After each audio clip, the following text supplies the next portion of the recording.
Welcome to the Slop Temple. We pray this video helps. You start by confirming power and access. Charge the Flybuds 3 in your phone above 30% so interruptions are unlikely.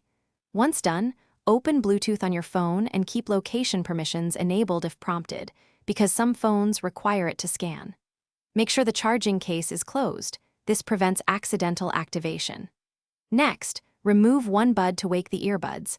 This first action triggers pairing mode on many models, and you'll hear an initial tone that indicates the buds are discoverable. You now move into active pairing. Open the case and remove both earbuds. The Flybuds 3 usually enter pairing automatically because the internal firmware broadcasts a Bluetooth signal. If nothing appears, press and hold the touch area for 3 to 5 seconds until the LED flashes. This forces pairing mode. On your phone, refresh the device list and select Flybuds 3.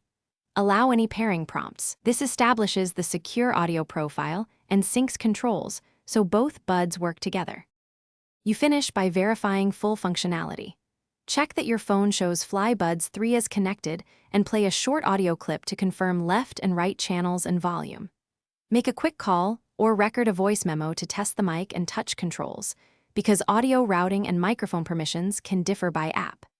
If pairing fails, put buds back in case, hold the reset sequence for about 10 seconds to restore defaults, and repeat the pairing. This clears Bluetooth conflicts and often resolves stubborn issues. Thanks for watching. Consider subscribing if we helped you.